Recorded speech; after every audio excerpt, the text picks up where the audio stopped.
Welcome back to the Money Blueprint. I'm your host, Michael, and today we are talking about the 1.5 billion crypto that was hacked from a cold wallet. $1.5 billion, just gone, vanished into the digital ether.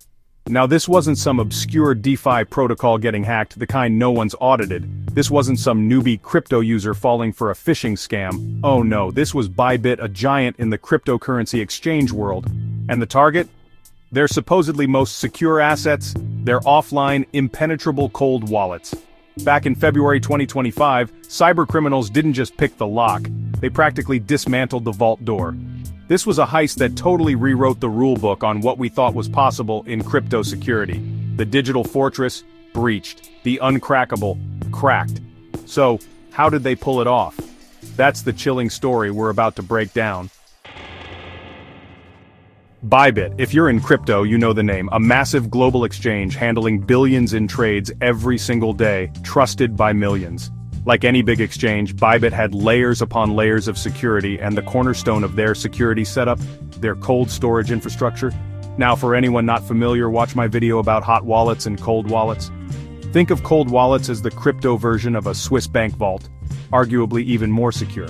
These are physical devices or systems that store private keys, those secret codes that unlock your crypto, completely offline, disconnected from the internet. That air gap is what makes them special. No internet means, in theory, no remote hackers. It's the gold standard for protecting huge amounts of digital cash from the constant storm of online threats. Pretty much everyone believed, and many still do, that if your crypto is in a well-managed cold wallet, it's as safe as it gets. Then February 2025 happened. The news started as whispers, unconfirmed rumors. Then it hit like a ton of bricks. $1.5 billion in various cryptocurrencies had been drained from Bybit's cold wallet systems. This wasn't a small oopsie. This wasn't a minor operational hiccup.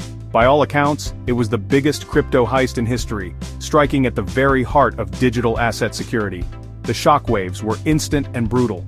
If Bybit's cold storage, the supposed pinnacle of safety, could be hit this hard, what did that mean for everyone else? What about that fundamental promise of unbreakable crypto security? The entire industry just held its breath, desperate for answers. To really get a handle on how audacious and sophisticated this heist was, you need to understand what these hackers were up against. Cold wallets are, by design, tough nuts to crack. The whole idea is isolation. Private keys are made and kept on a device that rarely, if ever, connects to the internet. When a transaction needs signing, it's done in a super-controlled, offline environment. Only then is the signed transaction, now safe to broadcast, moved to an online machine to be sent to the blockchain. And big players like Bybit, they don't just use basic cold wallets, they use multi-signature or multi-sig cold storage. Imagine a bank safe that needs several different keys, held by different people to open. That's multi-sig in a nutshell. A transaction from a multi-sig wallet needs a thumbs-up signatures from a set number of authorized people before it goes through. This spreads out the trust and makes it way harder for one slip-up, like a rogue employee or a single stolen key, to lead to theft. Bybit was using this kind of system, with tech from Safe Wallet, a well-known name in multi-sig. This combo of offline storage and multiple signers created this feeling of being almost invincible. Hackers couldn't just break into a server, they'd theoretically need to compromise multiple offline signing processes and multiple people, all without setting off any alarms. It's a setup built to stop exactly the kind of attack that happened. But, as this nightmare unfolded, it became terrifyingly clear that there are always assumptions, always dependencies. In that complex chain of security, one broken link given the right or wrong circumstances can lead to total disaster. The hackers here didn't just find one weak link, they expertly played a series of them. When word first got out about a $1.5 billion loss from Bybit's cold storage, the crypto community was stunned. Disbelief was the first reaction, quickly followed by a flood of theories. How was this even possible? Cold wallets are offline. Multi-sig needs multiple people to approve things. Theories started flying everywhere. Was it a massive inside job with people at the very top of Bybit involved? Did some government deploy a never-before-seen quantum computer to crack the codes? Or was there some huge blind spot in cold storage that everyone had missed? Bybit, as you can imagine, was in full-blown crisis mode. First things first, stop all withdrawals, lock down any remaining funds, and start the mammoth task of figuring out what on earth went wrong. The pressure must have been insane, from users screaming about their money, from regulators breathing down their necks, and from the entire financial world watching to see how one of crypto's titans would handle such a massive punch. The sheer size of it, $1.5 billion, told everyone this wasn't some quick smash and grab. This was the work of a highly skilled, patient, and well-funded group. Investigators, both Bybit's own and probably outside cybersecurity pros, would have started a painstaking forensic dig. They'd be hunting for anything unusual, any slip from standard procedure, any weird activity in the days and weeks before the breach. Those digital breadcrumbs, however tiny, had to be found. The mystery of how an offline fortress got plundered wasn't just Bybit's problem to solve. The security of the whole digital asset world depended on it. So, the investigators are digging, right? And the trail starts to point away from a direct hit on the physical cold wallet hardware. Instead, it leads to something sneakier, a supply chain attack. This is where the bad guys don't go after the main company directly. They infiltrate one of its trusted partners or software suppliers. In Bybit's case, the spotlight turned to their multi-signature wallet provider, SafeWallet. SafeWallet is a respected company. They provide the tech that lets firms like Bybit manage their multi-sig setups. Turns out the attackers found a chink in this extended armor. They managed to get into the system of a developer working for SafeWallet. That was the foothold they needed. From that compromised developer's machine, the attackers got their hands on something critical, an AWS S3 bucket. Now, if you're not super techie, an S3 bucket is basically cloud storage. Developers often use it to keep code, software updates, and other bits for web apps. This particular S3 bucket held the code for the wallet management interface, the very thing Bybit's operators use to work with their multi-sig cold wallets. By getting into this S3 bucket, the attackers had cleverly put themselves upstream in Bybit's security flow. They didn't need to physically break into Bybit's cold rooms or hit the offline hardware directly. Nope, they went for the software bridge. The tools Bybit's trusted operators were using to manage and approve transactions from their supposedly super secure cold storage. This was the setup for the main event, sneaking in malicious code that would turn Bybit's own systems against them. The Trojan horse wasn't at the gates anymore, it was already inside, just waiting for the signal. With access to that SafeWallet S3 bucket holding the wallet interface code, the hackers played their next card, and it was a nasty one. They subtly slipped malicious JavaScript into the real code of the wallet interface. JavaScript, if you don't know, is what makes websites interactive. It runs in your browser. Here, it was making the interface Bybit's operators use to handle their complex multi-sig transactions look good and work smoothly. And here's what's so terrifyingly clever about this malicious JavaScript. It was subtle. It was precise. When a Bybit operator logged into the compromised wallet interface to set up and sign a legitimate transaction, this hidden code would spring to life. It was like an invisible puppeteer, messing with what the operators saw on their screens. Picture this, a Bybit operator wants to send, say, $100,000 to a company wallet. They type in the correct address, the correct amount. On their screen, everything looks perfectly normal. But the malicious JavaScript? It's working silently in the background. It would spot the transaction being prepped and, in real time, change the actual transaction details before they were sent off to be signed. So while the operator saw the legit $100,000 transaction to the right address on their screen and approved it with their hardware signer, what was actually being signed was for a much bigger amount, or to a totally different address, one the attackers controlled. That was the heart of the trick. The operators, thinking they were following all the rules and checking all the details, were conned into signing off on bogus transactions. The very interface they trusted to give them accurate info was flat out lying to them, making the attackers' illegal transfers look like just another day at the office. It completely bypassed the human checks of the multi-sig process because the humans were being fed bad information by a system they had every reason to believe was safe. The fact that the cold wallet keys were offline didn't matter a bit if the instructions being signed were already rotten before they even got to the offline stage for final approval. Pretty wild stuff, right? If your mind is a bit blown by how these hackers got around cold wallet security, do me a favor, hit that subscribe button and give this video a like. We'll keep bringing you more insights into the world of crypto security and how these cybercriminals are always changing their game. That malicious JavaScript messing with the user interface was a huge part of it, but it was often teamed up with something even nastier at the smart contract level, especially for Ethereum-based assets, the delegate call vulnerability. Now to get this next part, you need a little background on smart contracts. Think of them as self-running contracts where the rules are written directly into code on a blockchain like Ethereum.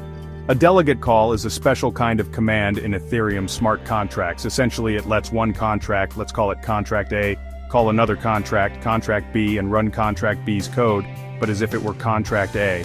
This means contract B's code can mess with contract A's storage and settings like it owned the place.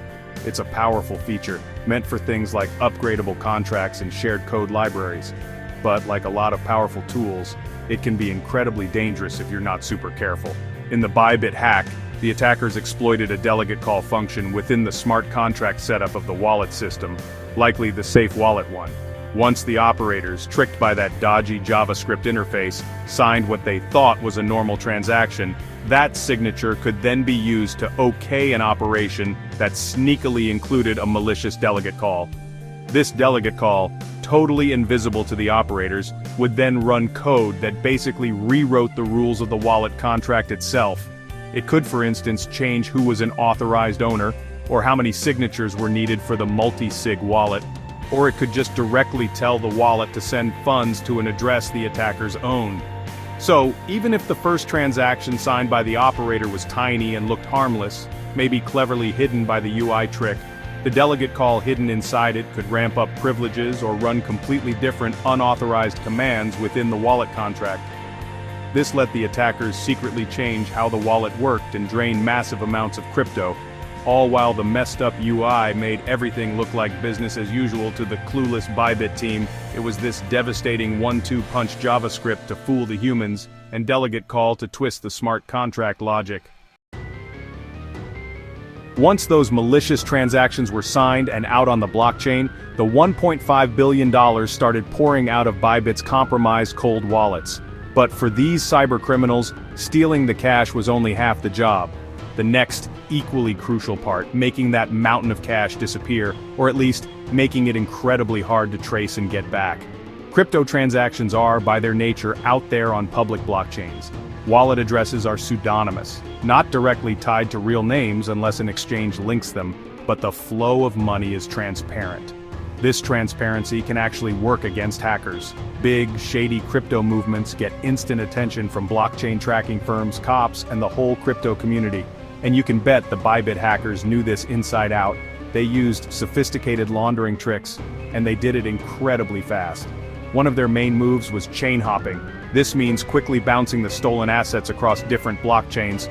For example, stolen Bitcoin might be rapidly swapped for a privacy coin like Monero, then bridged to another blockchain, maybe traded for Ethereum, then funneled through decentralized exchanges or privacy-focused DeFi apps, and split into thousands of smaller chunks sent to brand new wallets. Each hop adds another layer of confusion, making the trail tougher to follow. They also likely used cryptocurrency mixers or tumblers. These services take crypto from lots of different users, jumble it all up, and then send it out to new addresses. This effectively breaks the direct line between where the money came from and where it's going. While a lot of exchanges now refuse to take funds straight from known mixers, hackers often use many layers of wallets and services to try and clean the money before it lands on an exchange where they could cash out or swap it again. The sheer scale of $1.5 billion meant this laundering job would have been a massive coordinated mission, probably involving automated scripts and a whole network of prepped infrastructure. The race was on for the hackers to cover their tracks, and for Bybit and the authorities to try and freeze or claw back whatever they could. Can you imagine the chaos inside Bybit right after a $1.5 billion hit to their cold wallets? Absolute nightmare.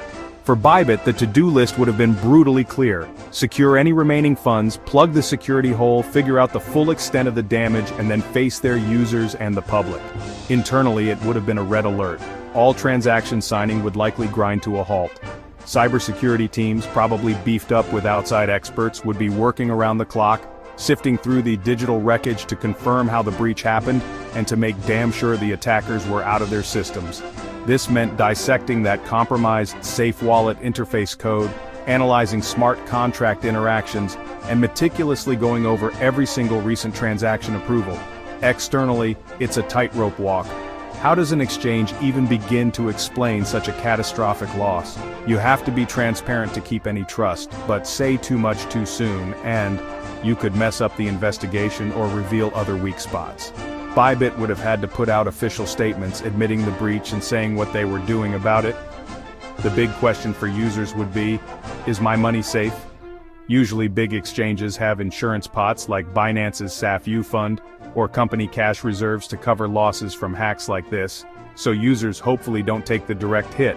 But $1.5 billion? That's a jaw-dropping amount that would strain any reserve. The damage to their reputation would also be massive. Cold wallets are sold as the ultimate security. When that promise gets shattered so spectacularly, it shakes people's faith not just in the exchange that got hit, but potentially in how the whole industry handles security. Bybit would face intense heat from regulators all over the world. They'd need to show not just how they were fixing the immediate mess, but how they'd stop it from ever happening again. This usually means a complete security teardown and rebuild, maybe switching wallet solutions, getting much tougher on third-party vendors, and beefing up internal controls. Make no mistake, recovering from something like this is a long, tough slog. Now this Bybit story, even if it's just a what-if for now, is a huge warning. But the scary part, the weak spots it points to, they're not unique. And honestly, thinking cold storage is some kind of magic bullet is just plain dangerous. Other real-world incidents and ongoing risks show that the security of offline assets is nowhere near absolute. Take the AdsPower plugin attack. AdsPower is basically a browser that some people use to manage multiple online accounts. Attackers swapped out a legit browser plugin linked to AdsPower with a malicious one. This bad plugin could swipe sensitive info, like mnemonic phrases and private keys. Even people being careful with their cold storage could get hit if they use their assets on a device with this compromised plugin. It basically jumped the air gap. And, it's not just fancy software attacks. Cold wallets are still vulnerable to more boring, but just as devastating physical and operational risks. A hardware wallet can be physically stolen. If the thief also gets the PIN, and crucially, the recovery seed phrase, those funds are gone. Devices get lost, damaged in fires or floods, or just break. Without a securely stored and accessible backup of that recovery phrase, the crypto is lost forever. Human error is another huge one. People forget PINs. They lose their recovery phrases or store them carelessly. A 2022 survey showed that a shocking 13% of cold wallet owners had lost crypto for good, simply because they messed up managing their access details. Not updating hardware wallet firmware can leave them open to known bugs that manufacturers have already fixed. Some users, trying to be too clever, make their backup storage so complicated, splitting phrases into too many pieces or hiding them so well even they can't find them later. And then there's inheritance. Without clear plans, huge sums of crypto can vanish when an owner passes away. And then there's the common mistake of connecting a cold wallet to an already infected computer or a shady website. While the cold wallet itself might stop private keys from being directly stolen, users can be tricked into signing malicious transactions that drain their funds or approve smart contract interactions that hand control of their assets to attackers. The cold wallet signs what it's told. If the instructions come from a compromised source, it's game over. It all just goes to show, a cold wallet is a great tool, but it's only as good as how you use it and the security of everything it touches. So what's the one thing about cold wallet security that really surprised you today? Or do you have other worries about storing your crypto? Drop your thoughts in the comments below. Let's talk about how we can all stay safer in this crazy crypto world. The Bybit cold wallet disaster, as awful as it was, is a critical, if incredibly expensive, lesson for the entire crypto industry. It starkly shows that even the best designed security systems can crumble if the processes and partnerships around them aren't just as strong. The number one lesson? Supply chain security isn't just important, it's everything. Bybit didn't get directly hacked in its cold rooms. The attack came through a third-party, safe wallet, via a compromised developer and a vulnerable S3 bucket. This screams that exchanges and big crypto holders need to do serious, constant security checks not just on their own stuff, but on every single vendor and piece of software that gets anywhere near their transactions or key management. The motto has to be, trust, but always verify. Secondly, how effectively UI trickery can work was laid bare. Bybit's operators were fooled into signing away billions because the screen they trusted was lying to them. This just screams for better ways to verify what's happening, ways that don't just rely on one screen. Maybe independent out-of-band checks of transaction details, or what you see is what you sign, whiz-I-whiz. Systems that are themselves hard to tamper with need to become standard, especially for big money moves. The incident also proved that even clever multi-signature setups aren't a cure-all if the signing process or the smart contract logic itself can be messed with. That delegate call exploit shows how attackers can twist contract behavior in ways you'd never expect. So, what can actually be done? A lot of this isn't new, but this hack shows we need to get way more serious about stuff like solid multi-signature setups.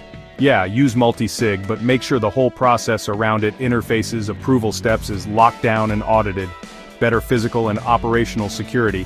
Keep securing those physical devices and recovery phrases in different super secure places. Strict access rules and regular staff training are a must. Constant audits and updates. Regular independent security checks of all systems and smart contracts, non-negotiable. Keep firmware and software obsessively up to date. Extreme supply chain caution, only get hardware wallets and critical software from top-notch verified sources. Check devices are legit when they arrive, and constantly monitor your third-party vendors' security.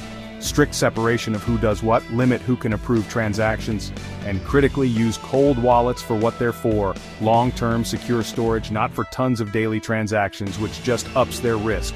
Solid inheritance planning for everyone, from individuals to institutions. Having clear, secure, and legally sound plans for getting assets back or passing them on if you lose access or die is essential. The Bybit hack, basically, is a massive alarm bell for a defense-in-depth strategy. Multiple independent layers of security, assuming that any single one might eventually fail. So, this whole $1.5 billion Bybit nightmare, it's a massive wake-up call, isn't it? A chilling reminder that in the world of digital assets, nothing is truly unhackable. It ripped back the curtain on the incredibly complex, multi-step attacks that top-tier cybercriminal groups can pull off, going after not just code, but people, procedures, and the entire supply chain. Do cold wallets still count as the most secure way to store crypto?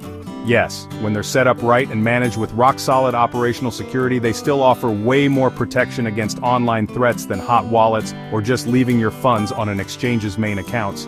But, and this is a huge but, the Bybit story shows us they're not magic. Their security isn't just about the hardware, it's about the whole ecosystem around them. The software, the supply chain integrity, how careful the operators are, and how aware users are of the potential traps. What this whole thing really highlights is the relentless ongoing arms race between those trying to secure digital assets and those determined to steal them. As crypto gets more woven into the global financial system, the stakes will only get higher, and the attackers will only get smarter. There's zero room for complacency. The biggest risks often aren't in the known strengths of a wallet's cryptography, but in the areas we don't scrutinize enough. Human error, third-party software, and new attack methods that exploit the very interactions we trust. For exchanges, institutions, and individual users, the way forward means constant vigilance, a commitment to layered security, always learning about new threats, and, yeah, a healthy dose of paranoia. It's still the Wild West out here in crypto, and you've got to be prepared. The Bybit hack is a stark warning that in crypto, security isn't a destination you arrive at. It's a continuous, demanding, ongoing battle. Want to make sure your own crypto is as safe as possible? Keep an eye on our videos on wallet security basics coming up in our series. Stay safe, stay informed. I am your host Michael at The Money Blueprint, and thanks for watching. See you next time.